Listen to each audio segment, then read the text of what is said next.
Thank you, Dr. Chika Mba, for your introduction. Good day, all of you, and thank you for coming to this very important event. I would like to thank the Ephraim Foundation and the Institute of African Studies for inviting me to chair the 122nd anniversary lecture of Dr. Amu, entitled Yenara Asasini, Revisiting Dr. Amu's Ideals on Patriotism and Nation Building. Before I do the official introduction of Dr. Amu, I would just like to recall, if you would crave my indulgence, my memories of this great man in the context of my childhood and also in the context of the Institute of African Studies, when I began working there as a research fellow. As a child, I was privileged to be in the presence of Professor Mairo Poku, Professor Kwabena Nketia, Dr. Ifwa Sutherland, and Dr. Ephraim, who were all at the Institute at a certain point together at the same time for many years. And they were not only working at the Institute, but they were avid researchers who were very passionate about portraying and excited about portraying Ghanaian culture and how it could be changed and revolutionized and made into a national asset in our quest for becoming a modern nation. And I'm privileged to have been around them as they talked, as they composed. Also, as a child in the primary school, they would come at the university primary school, they would come and teach us the results of their research. And this I consider to be a great privilege. I remember Dr. Amu reserved and having his promoting his way of promoting his the way that he saw African culture in his dressing, in his the way in which he used natural elements in his home. So we drinking from calabashes and all of that. I also recall that when I became a research fellow, my colleague Nikwate Owu and also my colleagues Nikwate Owu and Clever Agbo, who is unfortunately just passed, made it a point to work on the life of Dr. Ephraim. We wanted to work on his life and times, and so we pursued him to his retirement home in Peki, where he and his wife were so gracious in having us enter into their home and basically ask them a whole number of questions and follow them around and so on. So we were privileged in seeing this strong 80-something-year-old person going to the farm, pruning his trees, cutting down pawpaws for us, showing us herbal plants and their medicinal value. And he also shared with us moments of his creativity where he played Yenara Sasini on the piano in the way that he thought it ought to be played, or he believed that it ought to be played, and the way that he had composed it. So we have that recording at the Institute. He also, you know, did a number of rehearsals with choirs, you know, both in Peki and then also in Ekropong. And, you know, he was a very interesting person to interview and taught us a few lessons in ethnographic research. He wouldn't be rushed. He didn't like, he was very impatient with any journalistic form of questioning. He wanted to be allowed to take his time. So he would say, well, you asked me the question, let me answer it. And we remember that very well. When we went to a Kopong Presby Church with him, he was composing a song for one of their anniversaries, and it was called, well, we remember, those of us who were on the team remember, you know, the first lines, Assassinina, Mumbo Sema Uchediampong. So we call each other Assassin now when we see each other, even to this day. So that's, you know, a bit of one's relationship with the Amus, and I have to be forever grateful for them, you know, taking their time to let us interfere in their lives. And Madame Mama was carrying my baby around for me while I did the work, and I'll be forever grateful to these wonderful, gracious, talented and visionary people. So I am more than grateful for being asked to chair this occasion. Now, who is the person that we are celebrating today? We are celebrating Dr. Ephraim. He was born on 13 September 1899 at Peki Avatile in the Volta region of Ghana, and passed away on 2nd January 1995 at the glorious age of 95. 13 September 2021, therefore, marks the 122nd anniversary of his birth. Dr. Amu grew up with a love for music, crafts, and agriculture, and was also a theologian. He was a prolific composer as well as a music teacher, and taught many of Ghana's pioneering music legends. His most famous song, Yenara Sasini, originally composed in Ewe, the Peki dialect, as Amewo Jife Nigba, and translated into Ga and Dagbani, has become a national song. He had particular interest in musical instruments and their development, notably Atintibem bamboo flute, which he promoted and popularized. Dr. Amu was a nationalist, and his inspiring contribution to the development of the nation is indelibly etched in the cultural history of Ghana. The Institute of African Studies, University of Ghana, which is proud to have been his place of work, is collaborating with the Ephraim Amu Foundation, EAF, on this particular seminar to celebrate Dr. Amu by bringing into contemporary relevance the lofty and principal ideals of African consciousness and pride by which he lived. I now have the privilege of introducing our speaker for today, Reverend Professor T. Laye. Professor Philip Tete Laye is a graduate of the Trinity College, Legon, and the University of Ghana. He did his postgraduate studies at the University of Natal, South Africa, and the School of Religion and Theology, University of KwaZulu-Natal in South Africa. Professor Laye is an associate professor of African theology at the Akrofi Christaller Institute, Ekroponga Kwapim, where he serves as the Dean of Accredited Studies.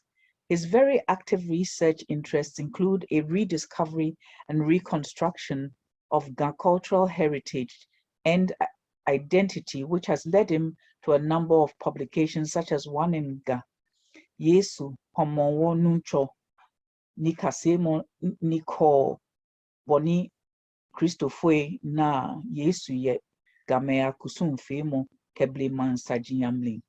Jesus, Lord of Homowo, a reinterpretation of the history and religion of the people from the standpoint of Jesus as Lord. This was published in 2005.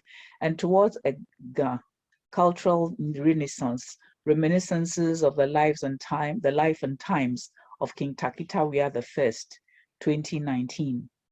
Most pertinent to today's lecture is his abiding interest in the life and works of Uramu.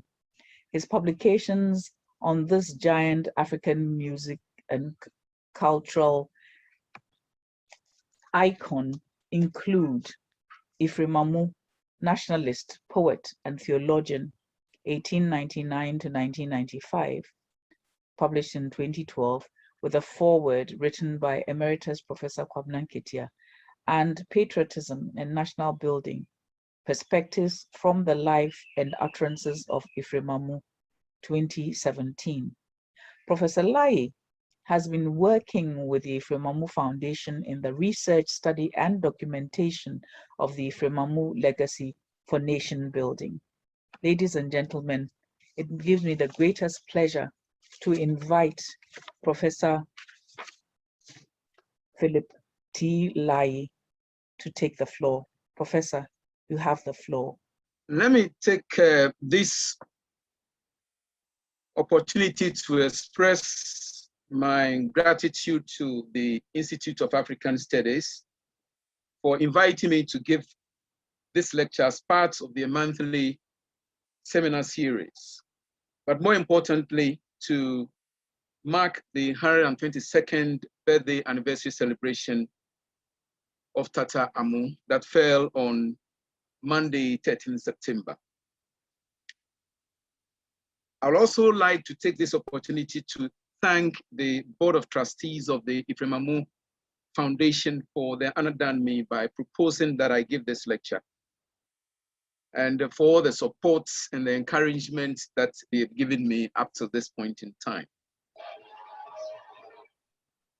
At the 12th Ephraim Memorial Lecture, Madam Chairperson, and this was held under the auspices of the Ghana Academy of Arts and Sciences, the eminent Ghanaian poet and professor of literature, Kofi Anyidoho, suggested that Ephraim's Yengra Asasene was subversive of British colonial hegemony, most probably because it was intended to be sung on Empire Day. Yengra Asasene was originally composed in Ewe, the Peki dialect, in 1929 by Dr. Ephraim in response to a request from one of his former pupils, who was then teaching in the primary school. According to Dr. Amu, the teacher wanted something African to celebrate Empire Day, a day on which the British national anthem, God Save the Queen, was sung by all subject peoples of the British Empire, including the Gold Coast, which until 1957 was a British colony. It is difficult to tell whether Dr. Amu's pupil, who made this request at the time, sought to undermine British colonial hegemony as suggested by Professor Anyidoho. What is clear, though, is that the unintended consequences of the requests and the composition of the song subsequently continue to reverberate with overtones that question not only the legitimacy of empire builders who continue to exercise their influence in the post-colonial era, but also the actions and inactions of state actors, politicians, and governments that took over the reins of power from the colonial masters. As will be demonstrated in this lecture, Yengra Asasene has relevance for the governed as well, and the way they conduct themselves, since the building of a nation state devolves not only on the state apparatus, but also on the citizens. The lecture is in two main sections. The first part focuses on some helpful background notes, a literary appreciation of the lyrics, and discusses difficulties with respect to translation. In the second part, Madam Chairperson, I discuss the implications for patriotism and the building of a nation state. I then conclude with reflections of some perennial issues.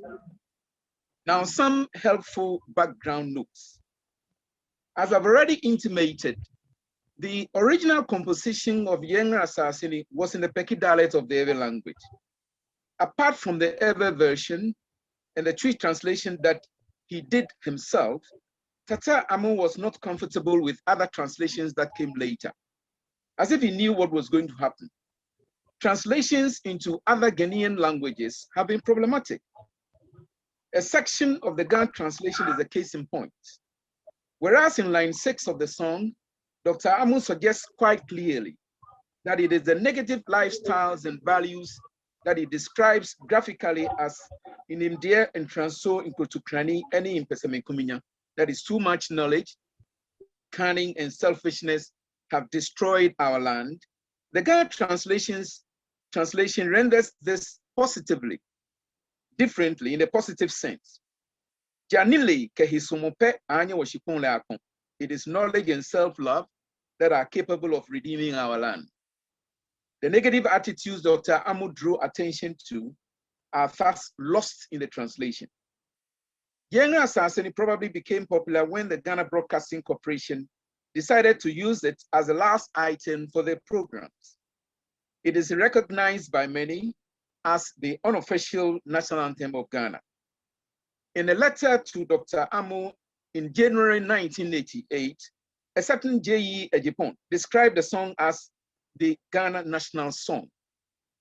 The Literary Committee of the Presbyterian Church of Ghana suggested to Dr. Amu to increase the number of stanzas to include a line in which mention is made of God as our help.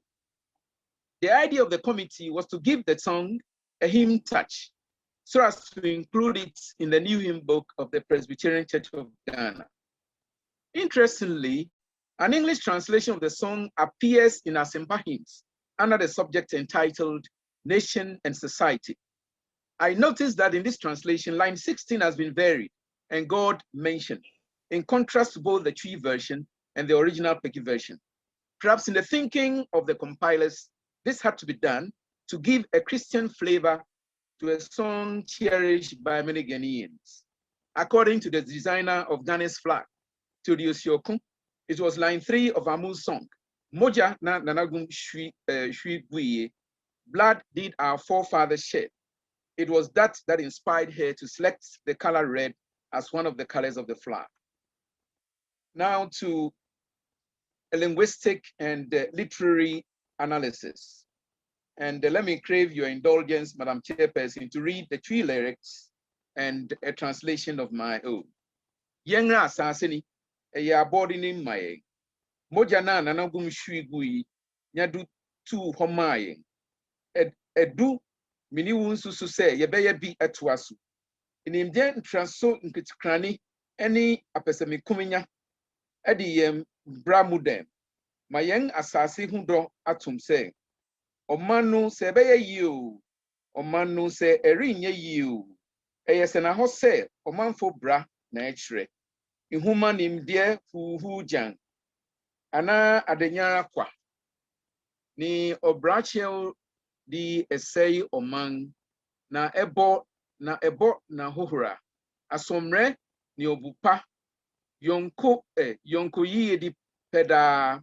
Ahufama intitukwem ma odipa biara yedi enunum na edi asomdwe ni nkosopa bre oman no sebeye you oman no sere enye you eyese na hose oman fu bra na echre. Now my translation: this is our land, it is precious to us. Blood did our forefathers shed to obtain it for us. It is the turn of me and you to continue. Too much knowledge, cunning, and selfishness have destroyed our life and have affected our love for our land. Whether a nation will prosper or whether a nation will not prosper, it is an established fact that this depends on the conduct of its people. Book knowledge that is vain, or property acquired without toil, and dishonesty destroy a nation and defame it. Obedience and respect, wishing your fellow man well always, unqualified dedication to everyone's needs, these bring peace and advancement to a nation. Whether a nation will prosper or whether a nation will not prosper, it is an established fact that this depends on the conduct of its people. The opening line of the song stresses communal ownership of land. Yengara asasini. By using the word yeng, which can mean our, as well as we or us, Tata Amu had in mind all Ghanaians, the living, dead, and yet to be born. Yet it is to the living that he made his appeal for a communal sense of ownership and responsibility towards what he considered to be dear to us, a year aboarding Maye. The living hold the land in trust for and on behalf of the living dead and the yet to be born. In the second and third lines, Dr. Amu explains how we came to inherit this possession. Moja na nanagum shigu nyadi tu ho maye. It was obtained through the blood that our ancestors or forefathers shed for us. As I've already mentioned, it was this idea that inspired the selection of red as one of the colors of the national flag of Ghana, intended to symbolize the blood of our fathers. Land, then, is a connecting bond between the ancestors and the living, held in sacred trust for future generations.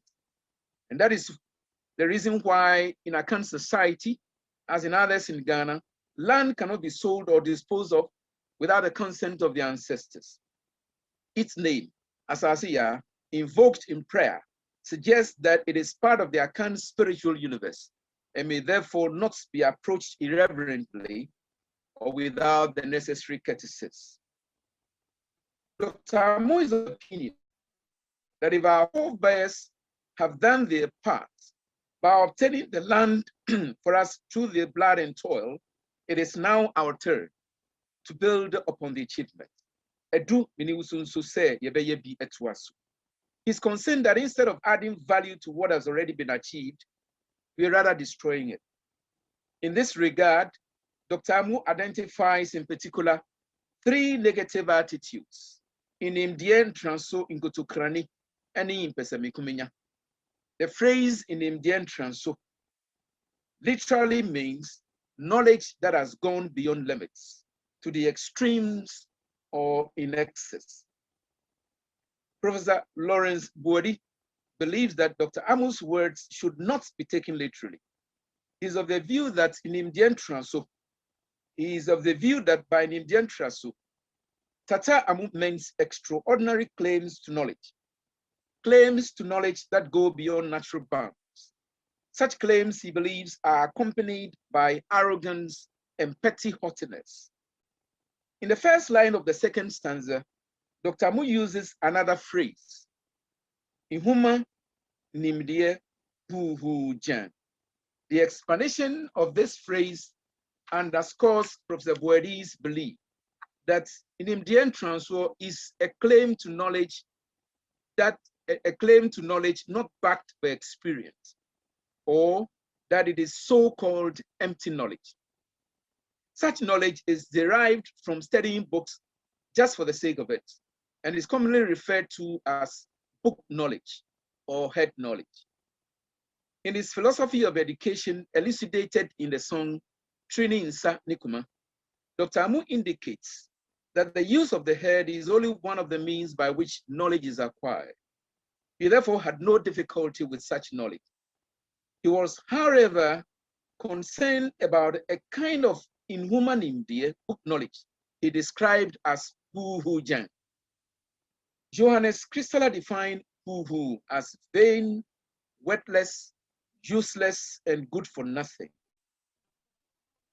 The word jan is synonymous with uhu and means empty or without meaning. In a near transo, therefore, means cerebral knowledge acquired only for its own sake. Such knowledge does not translate into industry, the use of the hand, nor does it result in the transformation of character, affect the heart. Rather, it leads to two negative attitudes that Dr. Amu calls inkontunkrani and impeseminkumenya. Inkontunkrani means cunning or clever deception. Professor Bodi translates inkontunkrani as sophistry or the employment of deliberately specious and invalid arguments in discussions of serious matters affecting the state. The literal meaning of epesemikumenya is graphically captured in its linguistic composition, a liking that one alone gets a thing. Apese minku minku menya. Idiomatically, epesemikumenya means self-interest or selfishness. It is these negative attitudes that, according to Tatamu, Ediyem Bramudem, Mayeng Asasi Hundo Atum say, they've damaged our lives and have resulted in the loss of love for our land. 45 years after composing Yenga Asasini, Dr. Amu expressed similar concerns in a sermon he delivered at the Peki Training College. And I quote what he said. It is clear enough that we are being inspired by a vision of our own self-visions, a vision of getting rich quickly, the popularity of the lotto, the increasing practice of misappropriation of money, straightforward stealing and robbery, a vision of quick promotion to high positions, which has brought about the undue importance we attach to paper qualification, a vision of easy life and riotous enjoyment, leading to our clamor for vanities of life, with a consequent drunkenness and debauchery, unquote. Madam Chairperson, it is clear in this sermon that by paper qualification, Dr. Amu meant inhuma nimdie hu jan.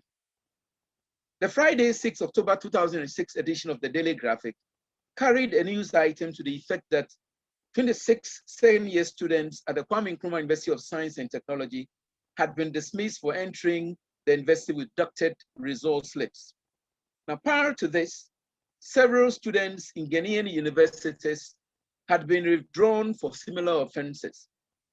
There's abundant evidence to show that students have often exploited deficiencies in the use of paper qualification as the sole criteria for admission into the various institutions of learning. This unhealthy practice is not limited to the schools only. Workplace ethics have often been undermined by workers who present fake certificates to gain employment, leading to grave consequences that affect the growth and development of the country. These immoral practices have arisen probably because of what Dr. Amu referred to as quote and unquote undue importance we attach to paper qualification. Dr. Amu concluded the first stanza of Yenga Sasini thus: Omanu se ebeye yo, Omanu se erinye yo, yes, and I will say, Omanfu Branetre. If our nation will prosper or if it will not prosper, it is an established fact that it is the conduct of the people that will determine it. It is important to observe the progression of thought. The song began with Asase, but in a concluding section, another word Omang is introduced. Asase means a portion or tract of land belonging to an individual or a community. Omang, on the other hand, refers to the body of inhabitants of a country, nation, or state, united under the same government.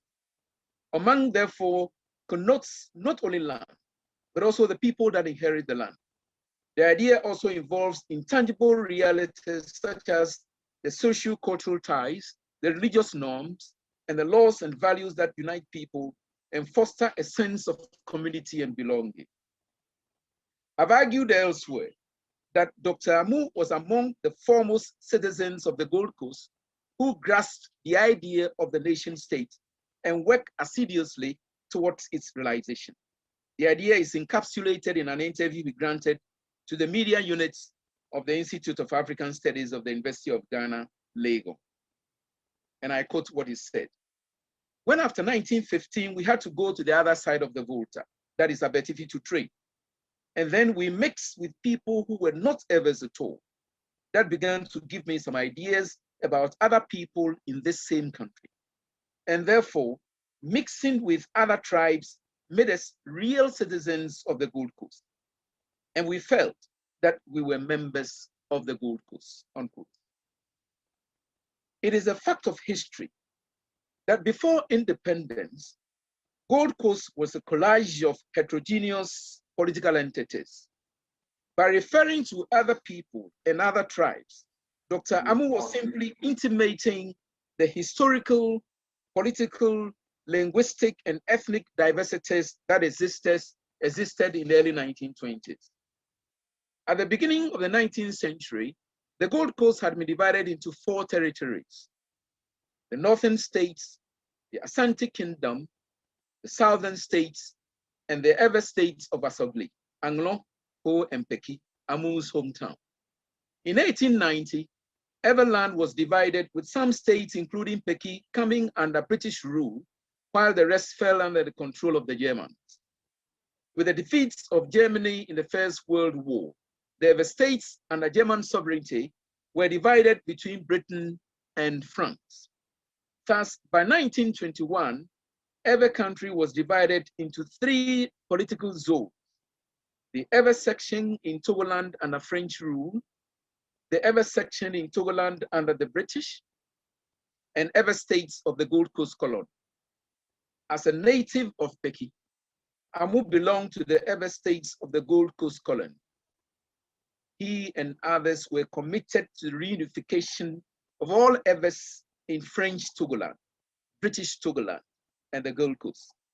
For Dr. Amu, being a citizen of the Gold Coast meant that one ought to transcend one's ethnic, linguistic, and geographical confines and be prepared to exist in a larger space.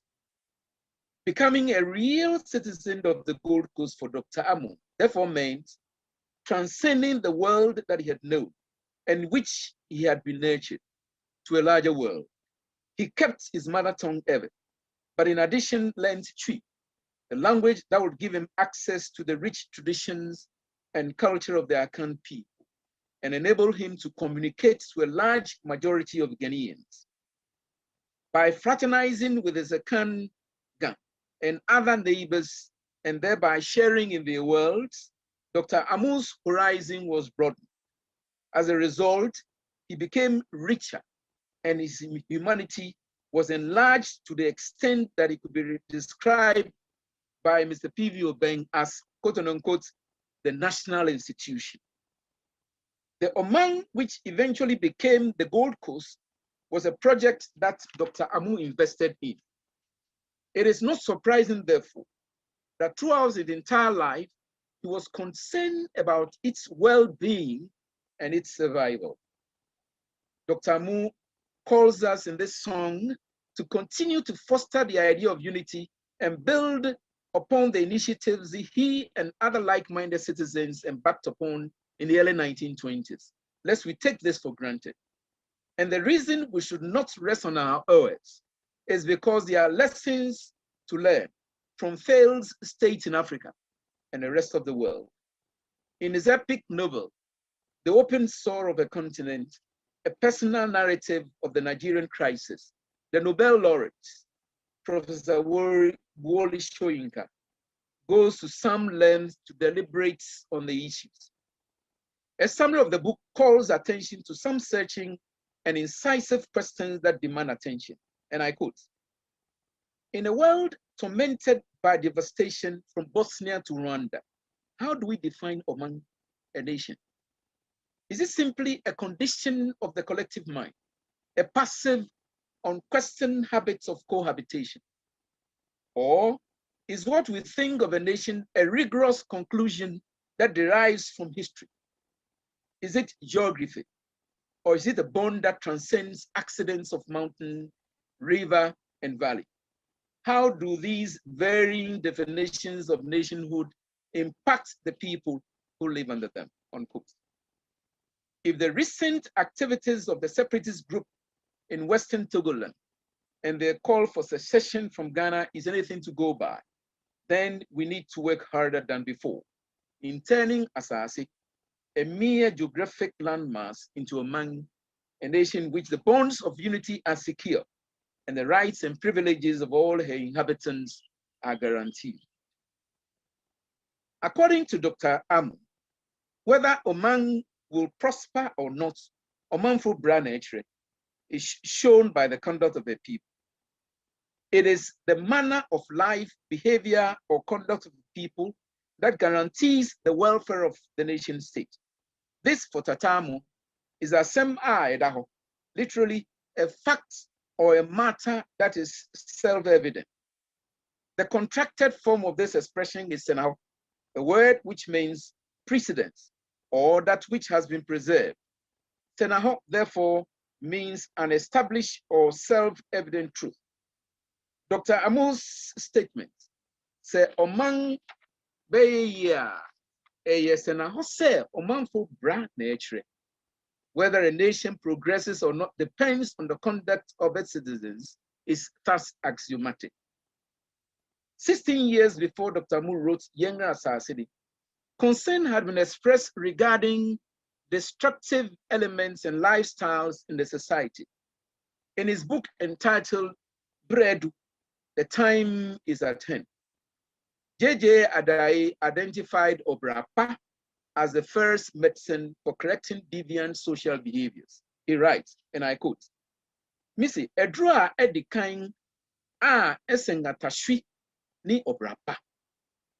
Obrapa become one sem Namjisha say, Min Kromfo pe echikwan ni Obra Esaiti Boni, anyhow, Epesemikuminya, a yimnum mu biara ma oman nkosopa. Na esiu adepa biara kwan. Meaning say saa boni ahoro yi na ma yentumi nko ye enemi no. My translation. I'm of the opinion that the first medicine, which is to be preferred to a quick working medicine, is good conduct. The good conduct I refer to, and which my people to desire and long for, is good conduct that destroys evil intentions, laziness, selfishness. These negative lifestyles undermine the progress of a nation and obstruct the path of anything that is good. I know that these are the evil things that prevent us from making progress. Unquote. Madam Chairperson, in the opening lines of the last stanza, Dr. Amu mentions attitudes and behavior that destroy a nation. Adinyara kwa, acquiring property without toil, and obrachio, a life that is crooked, perverse, and dishonest. In a sermon he preached at the College of Technology, Kumasi, now KNUST, at the dawn of Ghana's independence in 1957, Dr. Amu bemoaned some of these negative behavioral tendencies, and I quote what he said. As I see it, there is, in addition to the universal vice, a peculiar national vice that has made us susceptible to the evils we now find among us. It is the vice of vanity. The average Gold Coast citizen has a strong tendency to appear bigger, richer, wiser, and more important than he actually is. Take the matter of wedding, for example. Wedding must be a big affair. Public opinion finds no fault in borrowing money and spending it liberally on a wedding. In other words, ours is a vice of living above what we can afford. The individual is after the finest possible car because it makes one appear big and important. A recent visitor in this country expressed his utter surprise at the way he saw some of our ministers of the government descend the steps of their ministries and move towards their cars with the messenger carrying the attaché case and someone else in uniform, opening the door of the car, standing to attention, and so on and so forth. We find this tendency crystallized in the popular dance song, Jaguar, Bintu, Fridge Food, Nume Wasumo, unquote. In contrast, lifestyles considered necessary for the peace and progress of a nation are also mentioned in Younger Assassini, as Womere, literally soft ears, Obupa, good respect, Yonko Yedi Peda, wishing prosperity always to one's neighbor or friend, and Anfuma Intitukwema Unipa Biara Yedi, an unqualified self-sacrifice in order to serve the needs of everyone. Madam Chairperson, I will now conclude with reflections on some perennial issues. I've identified for our reflections a couple of perennial issues that are of relevance for the contemporary period, since I'm of the view that Dr. Amu's musings of the early 1920s, which culminated in the composition of Younger Assassini, have ramifications for nation building in the 21st century. These issues are as follows. One, appropriation and utilization of land.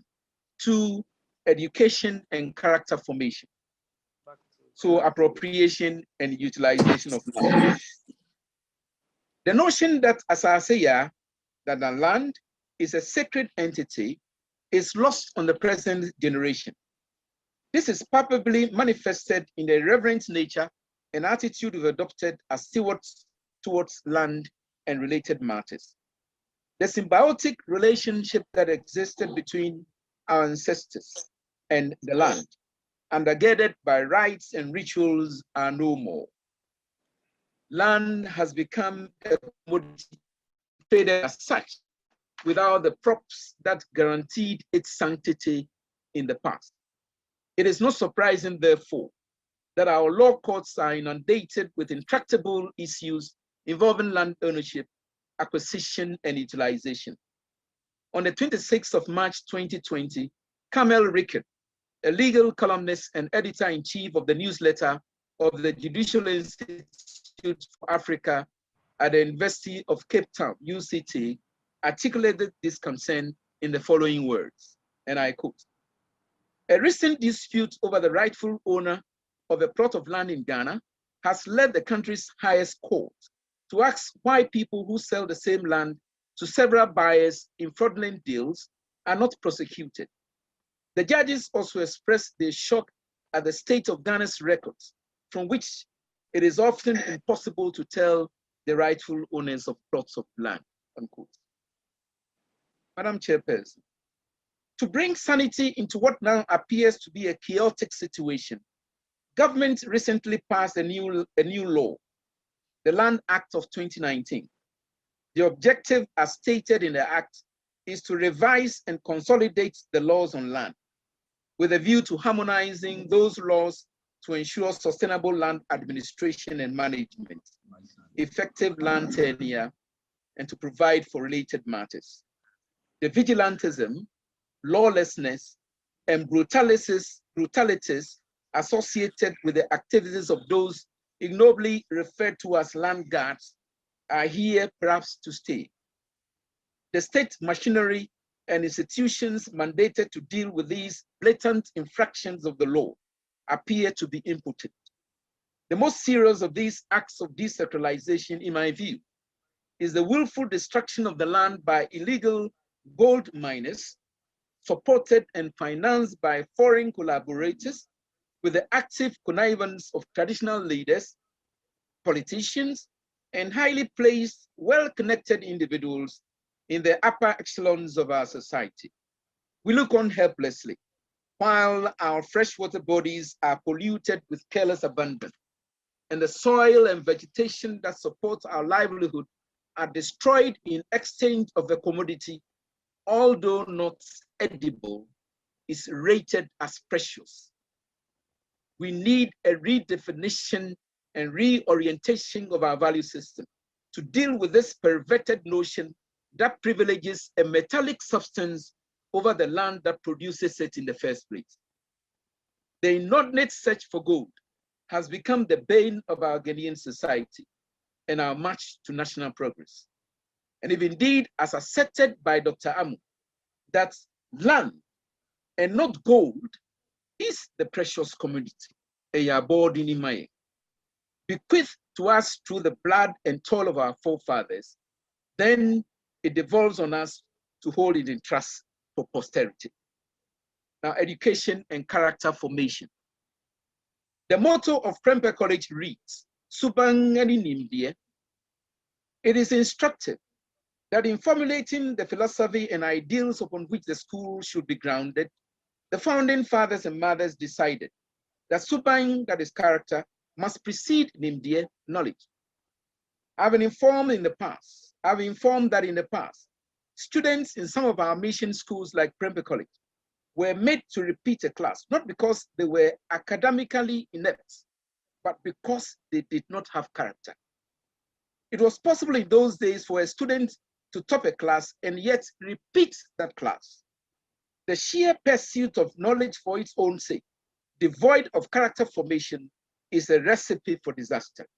Like Dr. Amu, we should be concerned about the literary type of education, or the so-called 3 R's, that place emphasis on reading, writing, and arithmetic. Education should be all-inclusive, geared towards equipping a person to be spiritually, morally, and physically sound. I have noted elsewhere that education that is focused mainly on developing the mental faculties is likely to produce shrewd people who are clever at manipulating and exploiting the inherent weaknesses in systems and institutions to their selfish ends.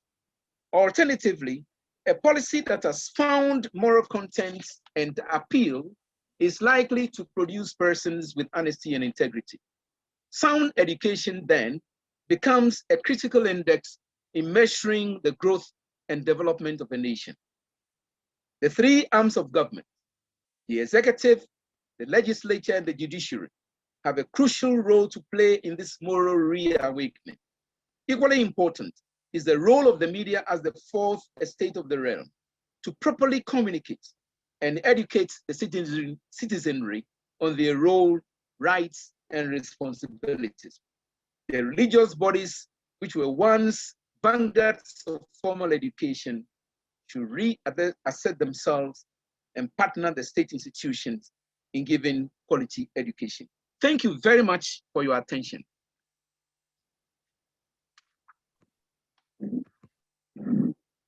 Thank you very much, Professor Lai. This was, I mean, I was waiting for more, actually. You really got me thinking, and also filled in a lot of gaps with respect to this amazing song that has been left to us and which continues to reverberate in our lives. We will be having a question and answer session later, so everybody should hold on to their questions or comments. But to lead us into this, we are going to have the opinions of our discussant. Our discussant is Professor Daniel Kojo Avogbedo, who is currently Associate Professor under post-retirement contract with teaching and research activities in the School of Performing Arts and the Institute of African Studies. He's a former president of the Midwest chapter of the Society for Ethnomusicology in the USA and helped to establish the ethnomusicology program and African diaspora concentration tracks at The Ohio State University, Columbus, USA.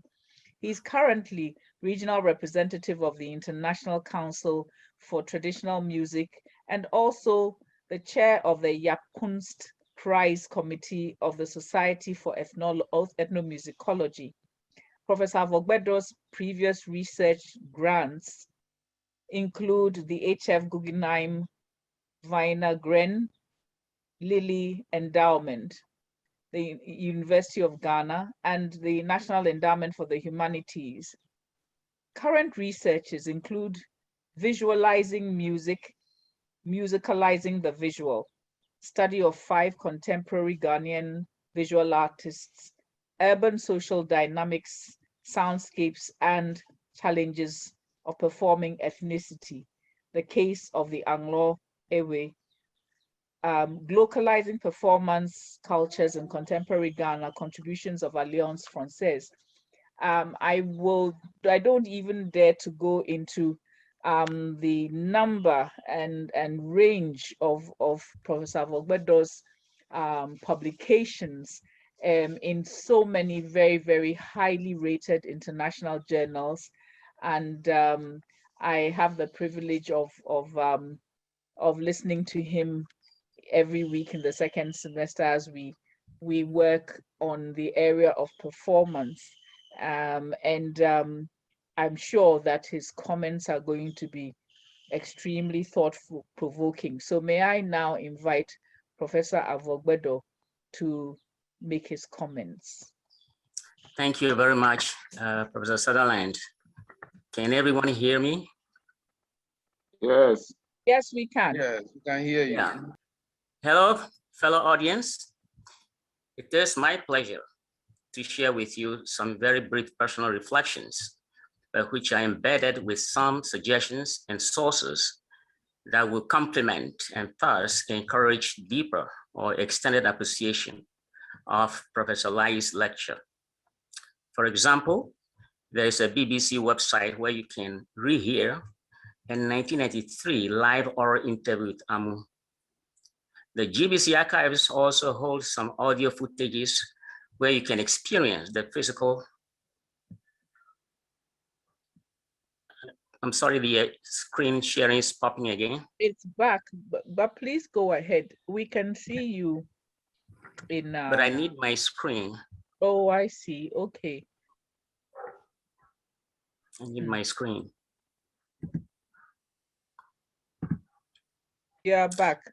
Yeah, the GBC archives hold some audio footages where you can experience the physical and sonic presence of Amu, especially as he plays, sings, and provides historical background and important anecdotes.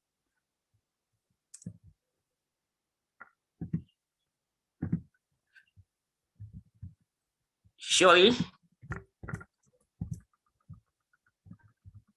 I'm sorry, the screen is still coming up. Can we block the person titled unlicensed? Can you Please, let's address the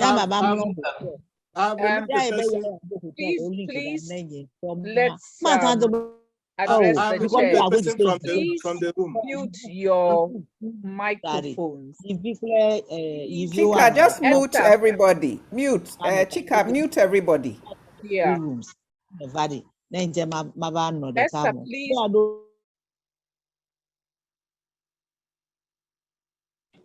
Please, Professor Avogbedo, you can unmute yourself again.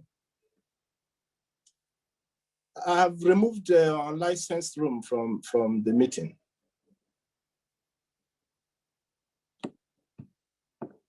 Professor Avogbedo, are you there? Hello? Yes, muted. Can you hear me? Yeah, sorry. Please, you can unmute now. I have removed the offending person. You can hear me now, right?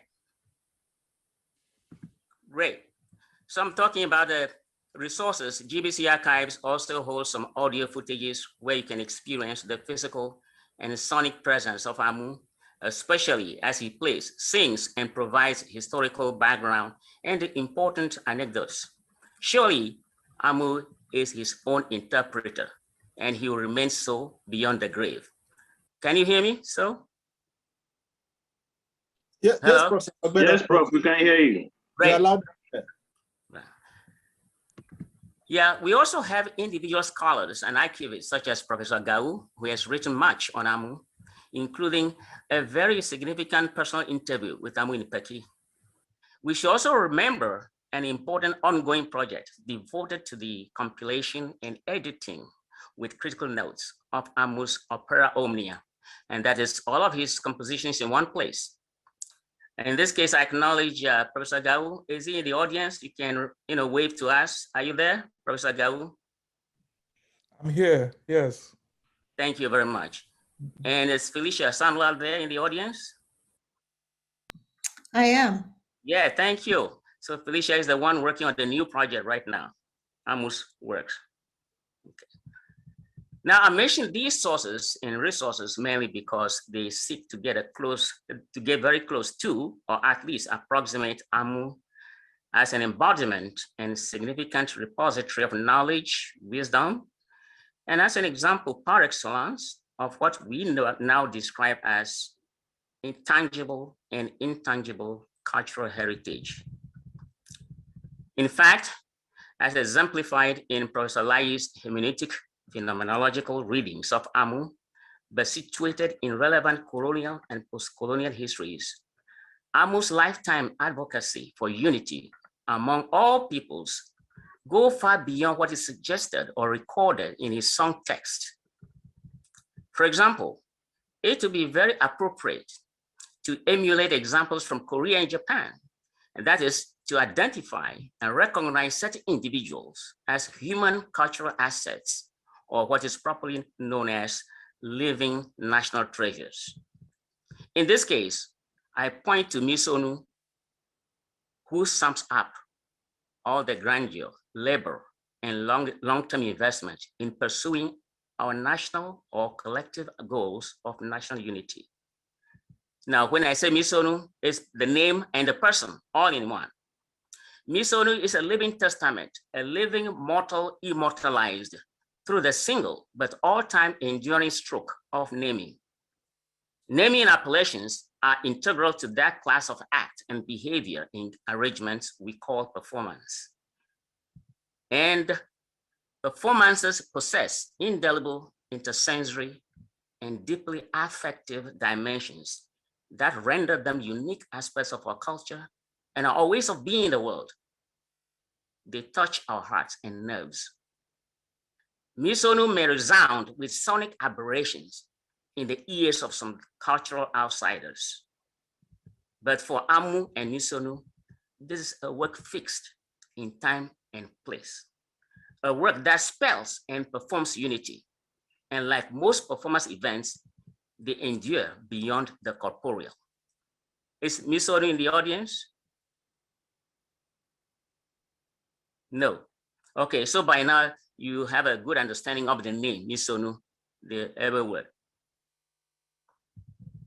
Truly, we must remember the local, Pan-African, and the general global extensions of the life, philosophical outlook, and creative works of Ephraim Amu, especially as institutionalized in the lecture series and as we mark his 122nd birthday.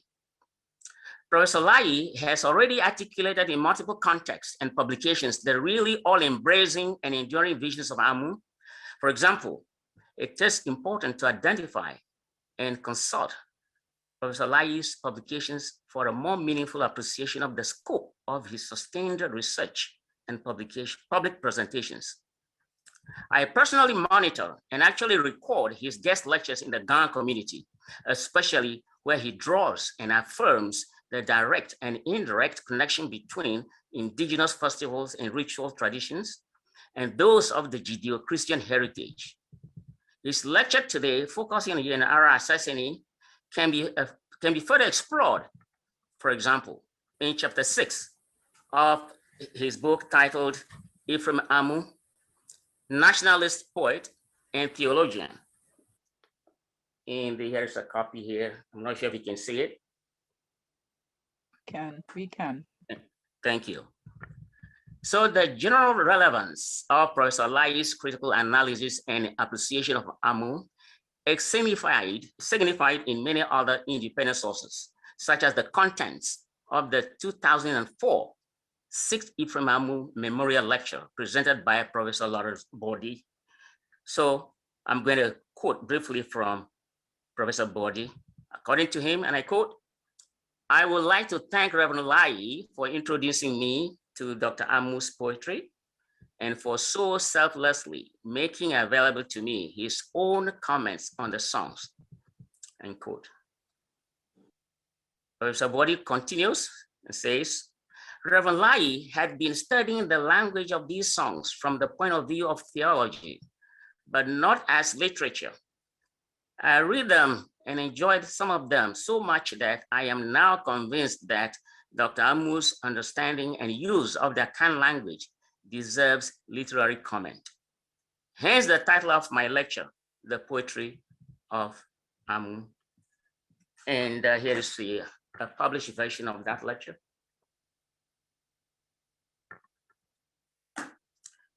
Now, at this point, the one question I have is for us all.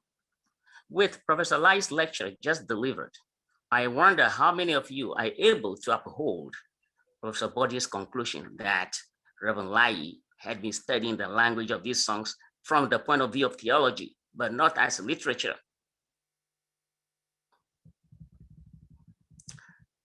So we can keep that in mind as we go along, and I'm wrapping up.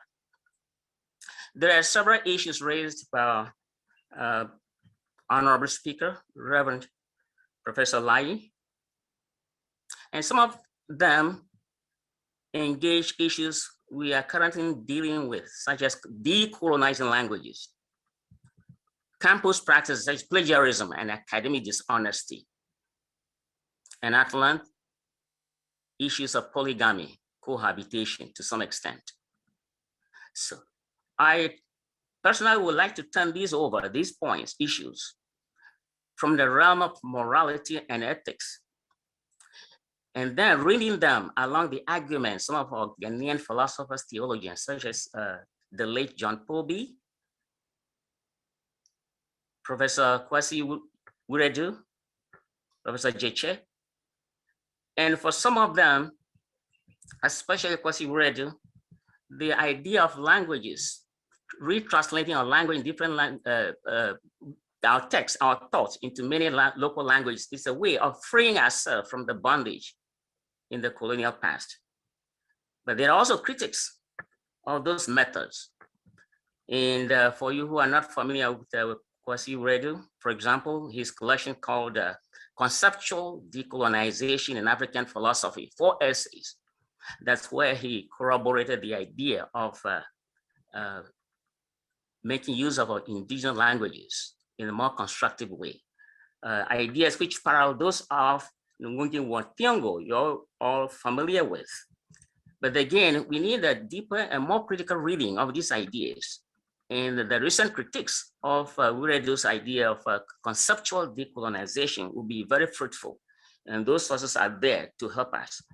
And also the issue of hybridity. One of the most provocative essays written on Amu's works was by Terpening, focusing on hybridity in the colonial and post-colonial context and employing samples of songs from Amu's repertoire. Very brilliant. But today, after reading all that, what are we left with? Of course, you cannot bring all the theories, sophistication, but at the end of the day, if you don't have what I call the primacy of local ontologies in transcending the sacred and the secular, that's very crucial. If you have a good understanding of that, the issue of hybridity becomes moot. The idea of whether God is mentioning the Yenara Association or not, and why they had to put it back somewhere else, it's about this encounter, the continuum of the sacred and the secular, which informs much of African indigenous religion and spirituality. And again, I've spoken about some of that in my earlier talk somewhere else. And quickly, the idea of nationhood, patriotism. Again, they are not new in the Ghanaian context. You can go back to the early 19th century. You know, there was a movement called romantic nationalism. You know, people are collecting folk songs, especially as championed by Godfrey von Herder. These are very important examples that we do have precedents from which we can work our own versions in terms of identity and progress. Or the Finland, even in China, there was a Bureau of Music. They were censoring, collecting, sensing sentiments of the people as expressed through their folk song. So in a way, we are living in a global world right now. We are not an island. So whatever we identify, appreciate, today we can even build upon it if we're able to situate these examples in a larger world context. And I just want to close by calling on you all to join us in revising, reliving, reappraising, and ultimately building on the monument and enduring legacies of Amu. Thank you. Thank you ever so much, Professor Avogbedo. You certainly, have broadened our perspectives on how to even take what Reverend Professor Lai has said, and it's made the whole thing extremely exciting. And I'm sure that many people have questions to ask or comments to make.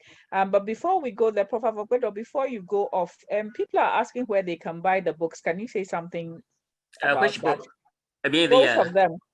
Both books. Oh, okay. So, I'm a book hunter. So whatever I come across, whether on campus, but these two I bought at the university bookshop.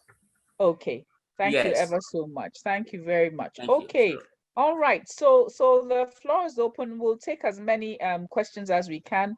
Please raise your hand. There's an icon for reactions, and you can raise your hand through that.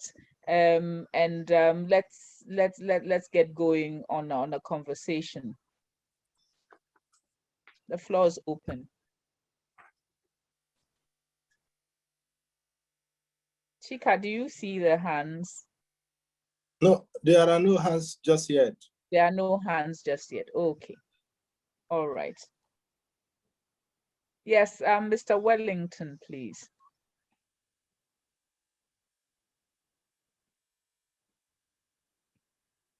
To correct my name, not because of the status, but for clarity. I'm not Mr. Wellington, I'm Professor Wellington. Professor Wellington. Oh, Prof. How are you doing? God's grace is sufficient. Thanks. Thanks very much. Yeah. Please go ahead. Yes, I want to start by highly commending Reverend Professor Lai for such a brilliant presentation on Ephraim Amu. I'm very happy that Professor Avogbedo also has come up with a number of very interesting issues pertaining to the life and work of Tata Amu. I'm very grateful for all these. I have two little questions, little because they are not very academic, but they bother my mind. The first has to do with the information Professor Lai gave us about the attempt of the Presbyterian Church to Christianize, as it were, young Ara Asaseni. I thought Reverend Professor Lai would make a comment on that later on because he brought up the issue. And I thought it was very pertinent indeed because it was for me the first time I've heard it. I went to find out whether in his research he found the reasons why Tata Amu refused or did not agree or accept the Presbyterian Church offer to put in a line in his verse to Christianize the song or the hymn. I would like to find out what Professor Lai says to that. Thank you very much, Prof. Lai. Yeah, go ahead. Go ahead. Yes, I have a second question. We know that getting to the end of Tata Amu's life, there were a number of community actions against him, which led to going to the court. And I remember how he had to ask the late Honorable Furiata, our own Pa Willie, to write, to comment on his character, that what the committee was charging him against was far out of his character.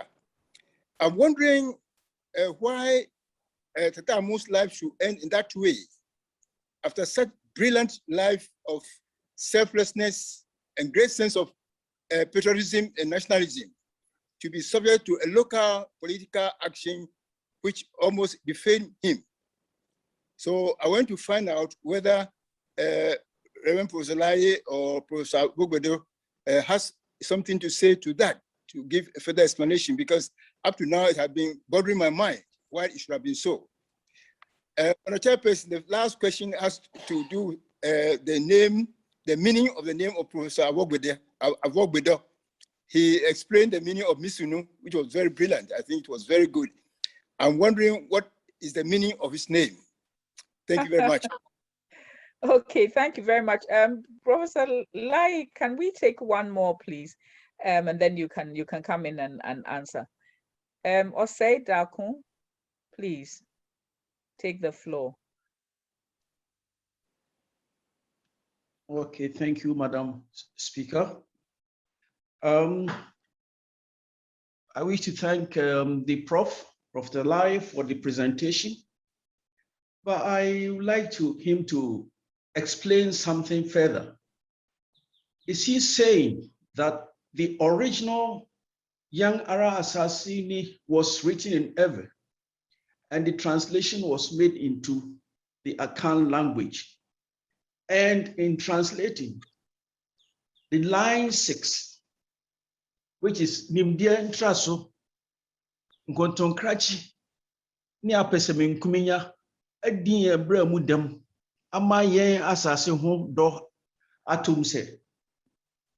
That translation lost the warning that Dr. Amu wanted to give. If that is the case, why can't we bring back the warning? Because the warning is very important.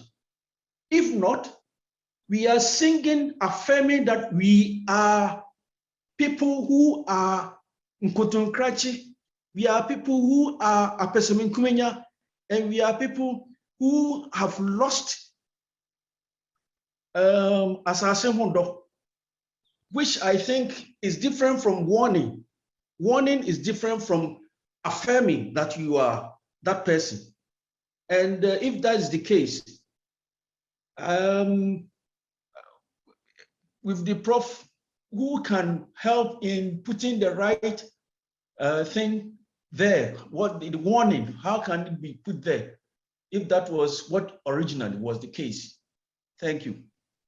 Right, I think the two questioners have, there's a lot there. So Prof. Lai, do you mind taking it up now, and then we can move on?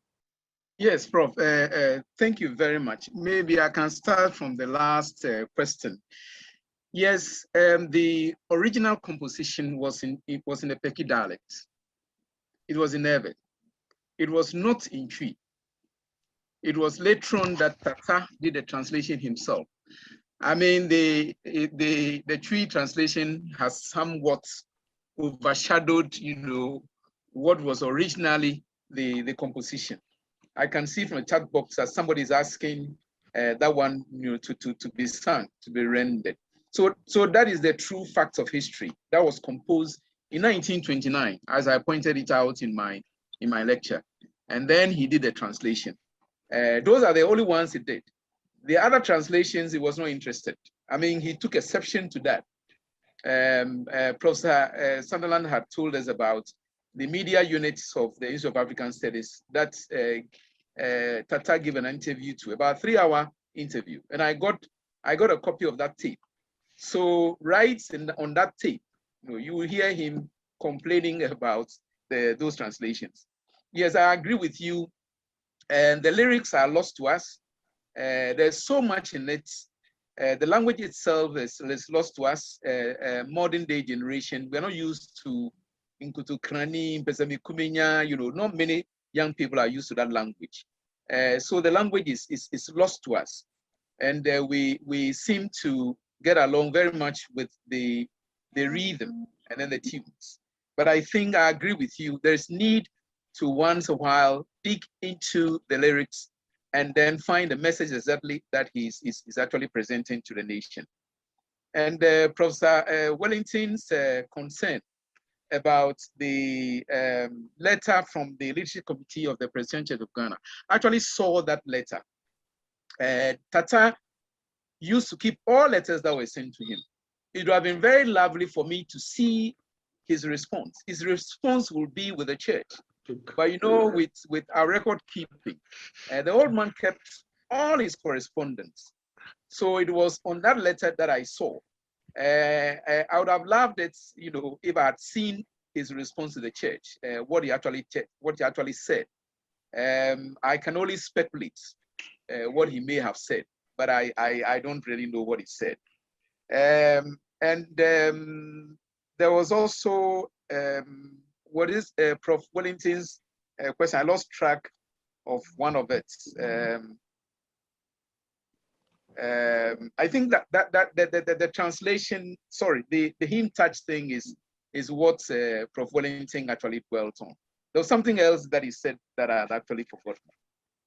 But well, I mean, this would be my response for now. And I should say, Professor Chaperson, that the book that people are asking for, the Ephraim Nationalist Poet and Theologian, is out of stock. The foundation is working. The foundation is working on it to get it revised so it can be reprinted. So very soon, hopefully, maybe by the end of the year, that should be available. But the second one, the one you referred to, which was launched in 2017, is at the Legon Bookshop. The nationalist patriotism, the utterances from Ephraim. That one is on sale. Thank you very much. Prof. Afogbedo, do you want to give us the meaning of your name? Yes. So the meaning actually is not to be given, is to be lived to begin with. Can you hear me? Yes, we can. I want to make sure. So breaking down me, so, nu, me, plural, you are, so, nu, put your mouth together in harmony, in unity. But it's open-ended. That's a good thing about it. It's a great potent unifier. The plural, me, is gyral, keep expanding. Nuclear family, extended family, the ethnic level, national level. So just ideal for Amu to name his daughter Misonu. Keep unity. What you talk, what you think, what you spread. Don't say this today and speak with the left part of your mouth tomorrow. That's Misonu. Unity. That's unity. So briefly, that's the meaning of the wanted the meaning of your name also, please, quickly. Oh, my name? Yes. I will have to perform it properly. Okay. Yeah. Yeah, so briefly, it's an encouragement to the lazy people to be more active. I mean, there's a gender dimension to it, but I don't want to go there because you don't have the background to understand it. All so right. basically, it's an encouragement to be hardworking and not only interested in what you can eat. Okay, Professor Lai, the question, you know, pertaining to of the virtual vilification. Yes. Of Tata, yeah. Yes, that's what I missed. You're talking about the Peki Chito clashes, and somehow, from what I read from the records, there was an allegation that, you know, the old man had killed somebody, you know, so that became a court matter, and he was actually in prison for this, and it was Pauli William Ofuraita, who was actually the lawyer for Tata. Pauli is a very, very close right-hand man of Tata. And he's recorded to have said that this man, I know him very well, he wouldn't even kill a fowl, you know, let alone kill a human being. And so it was something that was probably based on falsehood, which landed him in prison. And the second book that I did, if you see his portrait, he's grown a beard, before then, he wasn't keeping a beard. But after the prison, when he came out, he was then wearing a beard, and he decided to actually keep the beard. And then the prison attire is actually what he wore. And this is a picture that I put on the second book. So yeah, it was a case of probably a mistaken identity. Definitely not in the kind of person we know him to be. Thank you so much. We have in our midst a very, very important person who probably is the cement that holds us all together. Can I invite Misonu Amu to speak, because she has her hand up here. Thank you very much, AC. Thank you, Osafo, for your presentation, and thank you, Professor Vogbedo. Unfortunately, the time you were giving the meaning of my name, I was, my network is a bit unstable, so I couldn't hear you. Sorry about that. But you gave the meaning rightly. Just a point of correction, the reason I raised my hand. Pawili was not the lawyer for Amu. He was a witness. He came in as a witness. It was lawyer Swanika who was the main lawyer for Amu's side, with a couple of other lawyers. So that is what I wanted to correct. Pawili came in as a witness and not as a lawyer for Amu. Thank you very much.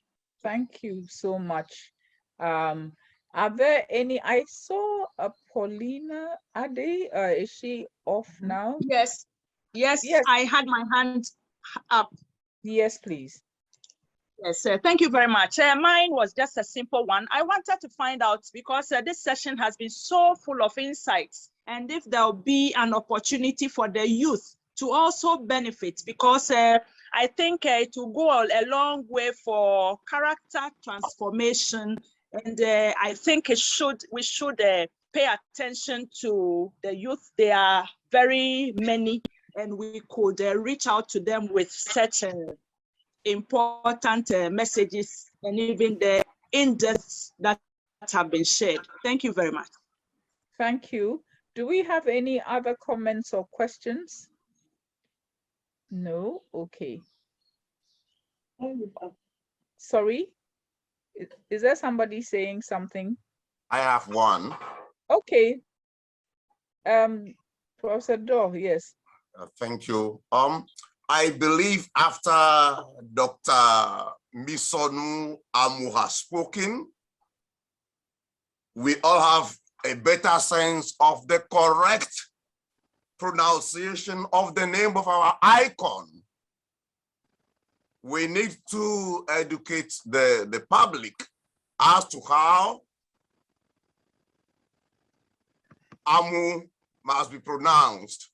His name, during this presentation, I've heard Amu, Amu, Amu. I am also at fault at times, but you should remember that our composer was very particular about the correct pronunciation in the tone-tune relationship. So the correct name, we've heard how Misonu pronounced the name. Amu, Amu, Amu, the name is what? Amu. Misonu, Dr. Misonu, you can correct me, but I think this is very important. Just an observation. Thank you all. I've enjoyed, I've learned so much from this event. Thank you. Okay, thank you very much. I see one more hand. Nana Foriata, please. Could you unmute and make your contribution, and then we'll round off. Yeah. Yes, Prof. Thank you. It's a privilege of mine to be here and listen to such an important piece of our life and our history and narrative. In the call by folks for the youth, I raised a point on the plan. I sent a chat about the fact that I was asking whether the ministries of youth, of culture, and of education were represented here. today. My lean on the thing is that these types of discussions, even after Professor Lai and others have spoken, we need them to be discussed and presented in ways that will attract the younger people to understand and appreciate this. It's so important. For me, it's so important. And so thank you to the speaker and the discussant. And then that's the point I wanted to make. We need to make this kind of information attractive to young people. When they would see this, the first assumption would probably be that it's an academic exercise, not realizing that it's not just an academic exercise, it's an exercise about. To mute the microphones, thank you very much. At this point, I am obliged to bring proceedings to an end. I say obliged because I'm sure that all of you could do with a little bit more of this discussion. Professor Sutherland, before yes. you do that, yes. a lot of people missed the Amu's songs at the beginning. Yes. Because they joined in late. So we've agreed that after you finish your remarks, we'll have another 5 to 10 minutes where we can have some more songs. So please, if you may want to stay to listen to some of these songs before you leave. Thank you very much. Thank you very much. And we should all be thanking this gentleman, Kunu Dake, for all the work that he has done in collaborating with Dr.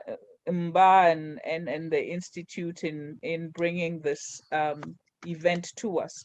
I'm happy to say that at some point we were up to 230 persons, which is this is what ought to happen, and I'm very, very happy that people have made the time to be here and to participate. Of course, one would want to thank our speaker. We want to thank Professor Lai, not only for giving us an insight into the lyrics, into the thinking that went into them, but also the lived experience of nationalism that Tata Amu set as an example. And the fact that he was very, very interested in ensuring that we keep our moral compass. And when I say moral compass, perhaps one would use ethical also. Keep it right where it ought to be. But what is most exciting, of course, for me, is making sure we understand the contemporary relevance, the thinking that went into the work that Tata Amu did. Now, the issues that were raised around education, character formation being what we need to have at the forefront, I mean, given what is going on right now in terms of cheating in the exams, it kind of rings a very sad bell for me. The land, currently, what are we doing with this endowment that we got, and how are we prioritizing this? Do we understand the value of the land? And he certainly raised a whole lot of issues that we really need to take into consideration. Again, Professor Vogbedo, thank you very much for pointing us in the direction of us educating ourselves even more on Tata Amu and on those who are studying him and his works at the moment. That was really a brilliant contribution. And people are asking, I think, well, when I hand over to Dr. Mba, he'll tell us where we can get access to the recording so that we can hear where we can get access to the recording so that we can do a follow-up ourselves. Now, I would like to thank all the organizers, and leaving on a note of a little bit. I don't know whether I'm excited that we are beginning to understand, and I think the foundation is helping us to do so, that, our ancestors will actually die if we do not keep on recalling what they have done and its relevance to our current situations. So keeping the memory of persons like Amu alive and relating it to our lives is actually critical to the survival of ourselves as a people. But I also have a somber note on which I'm ending, which is that there's just been a poll on the idea of what is the Ghanaian dream, a popular one. It's been reiterated on Joy FM, and the answer is incredible, that there's no Ghanaian dream. And I'm asking myself, how did we get to this point? And how are we going to do what many are asking us to do, which is to inspire the younger generation, so that we don't have a statistic of 70% wanting to leave the country. I'm sorry to be ending on this note, but it's just that these things are very, very current, and we should certainly be thinking about what to do about it. So on that note, may I now call on Dr. Chika Mba, who's our host, to let us know any announcements that he has, and also let me invite you to stay tuned in, because I certainly got goose pimples at the beginning when the music was being played. Thank you all very much for your cooperation. Chika. Yes, thank you, Professor Sutherland Adi. Thank you everyone once again for joining our event. Just to bring to our attention that the cloud recording of this event will be posted on YouTube on the Institute of African Studies YouTube channel. By Monday, it should be up there, and then we'll share the link with the rest of the university and those who registered or attended this event. Thank you once again for coming to our event. We will come back again with another interesting event on the 30th of this month. But in the interim, the Kwame Nkrumah Festival is ongoing. Kwame Nkrumah Festival being hosted again by the Institute. It started 2 days ago, and then it's ongoing till the end of next week. So do log on to www.kwamenkrumahfestival.com if you want to register for the event or participate or listen to any of the ongoing virtual events. Thank you once again for being part of this gathering. See you again. So if you want to, you can also unmute and say hello to people while the music is on.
Bueno,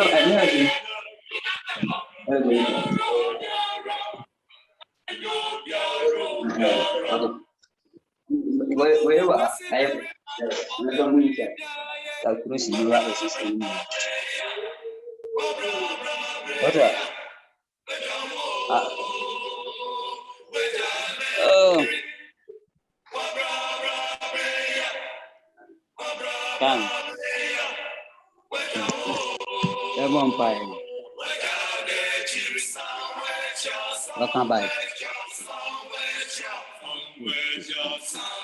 Divided attention. Hello, I say what you put on coupon. Well, I'm just going to forward over time in country. Everyone part of the uncle will be understanding what the way in our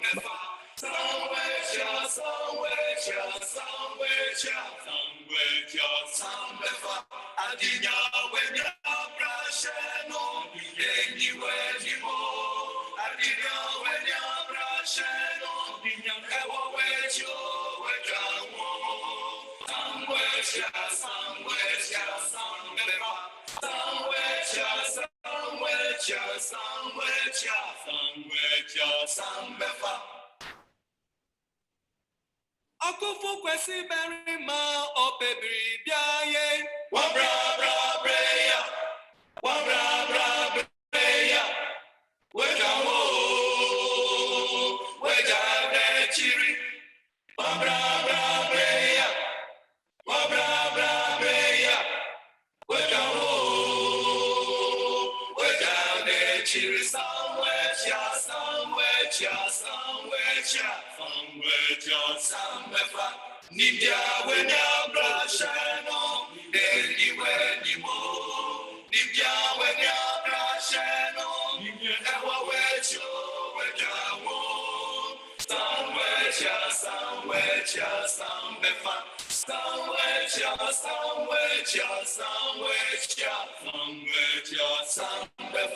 Dina when ya brashano, anywhere anymore. Dina when ya brashano, ewa wecho wejawo. Somewhere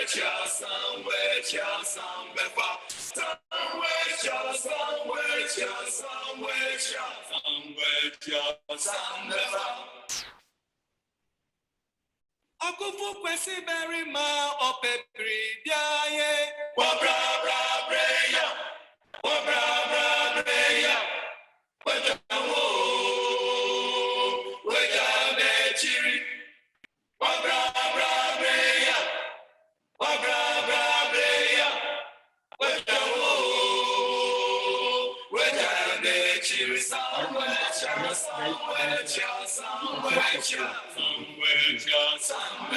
Asuga when ya brashano, anywhere anymore. Asuga when ya brashano, ewa wecho wejawo. Somewhere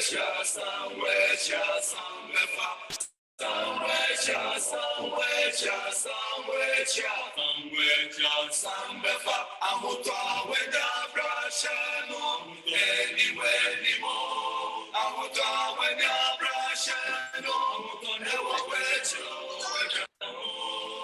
Somewhere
everywhere, nana everywhere, name name, tiame, mawe mawe tiama madeke mekemo, amede mecho sese we, aglenyonyo bededia, mawe tiame, amade mecho sese we, aglenyonyo bededia, mawe tiame.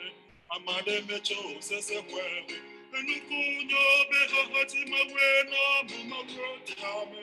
Amede mecho sese we, enukunyo behoti mawe tiame.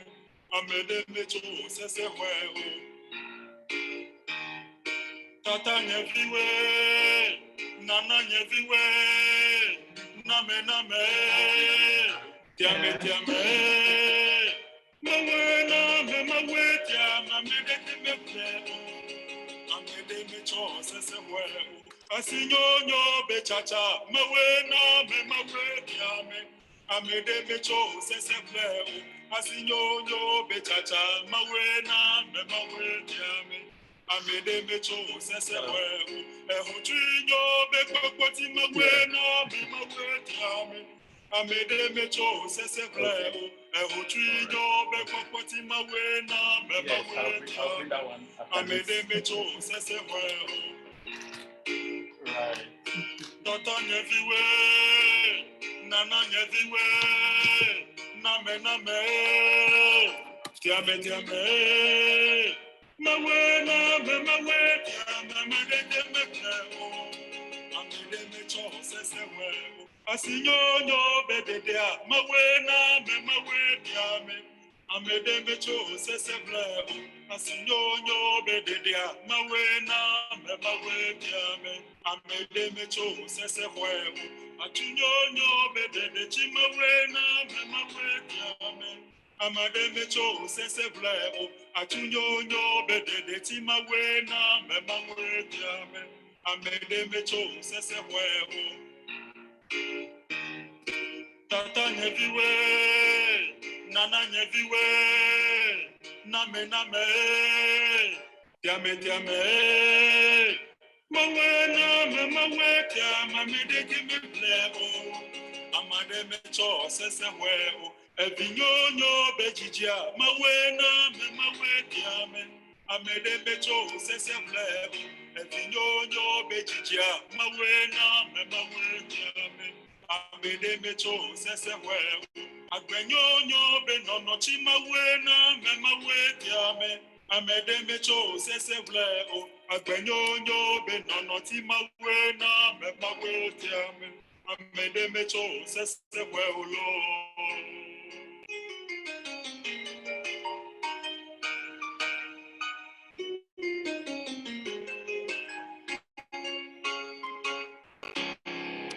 Yanum, everybody, yeah. Yanum, everybody, yeah. Assemble. Mundinia abela soai. Mununia abela soai. Yesio, yemo, yewawaniro. Amanyina rekwajemo.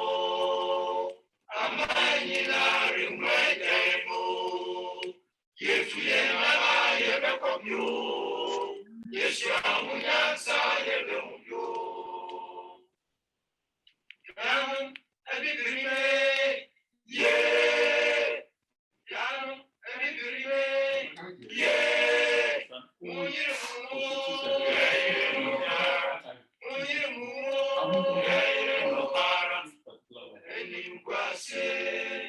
Enimkwase patakidimo.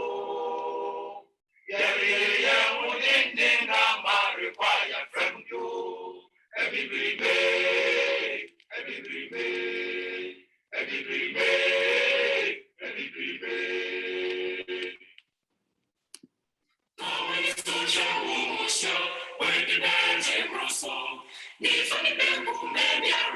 Mungu beji uko,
And transform mindset near first come for you.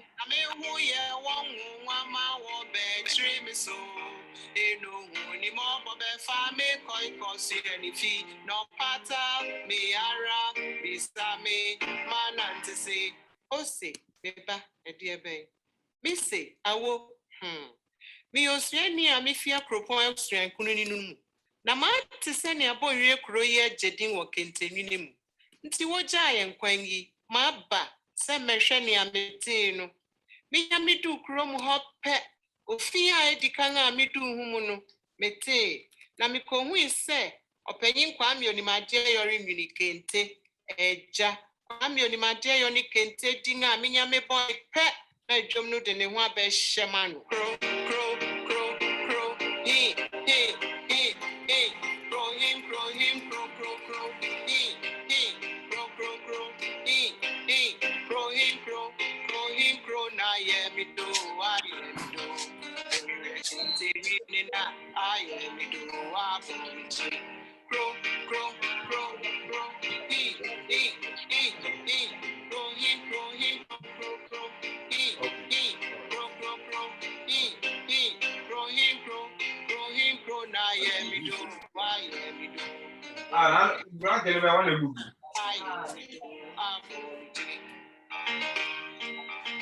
Almas.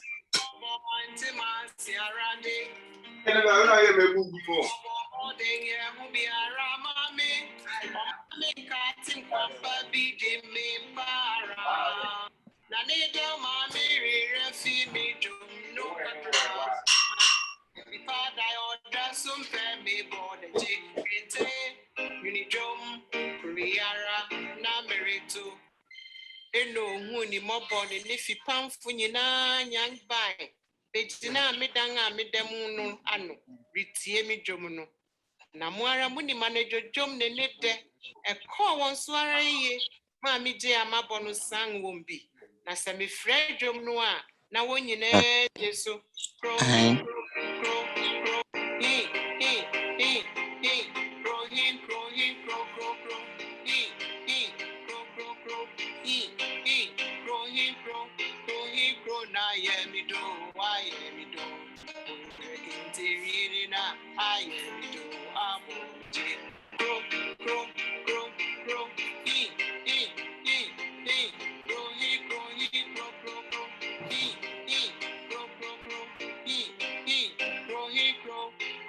Kro na ye mi do. Why ye mi do. Interior na I ye mi do. Amo. Mancha boyre hona misang me befie. Me jomni ani papi dana wopeti. Ma me ni JP se me nya bribi pariko. Na mi do fie pe me kwa him fie anante sibo. Rante ni mabande pa kramre wa ni mufra. Wobai be boy uninara betre me so. Missy. Nipa nkwara ebebo aho ofi biare mu ankotwe ankadoa ena mehwe kom na misi na nipa domi amane ebempo na se me bo won a ebeso won ani ende edi me bo ire kentenwini dwomi ara ehwara na mede mahihye so na ochia me nesum na manfo no nyine jesu na efi ho ufa kronum benkum ananifa apue ya na atoya wo beti kro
Dr. Chika. All right, thank you all for coming. Can we end the meeting? Yes, please. Okay, thanks.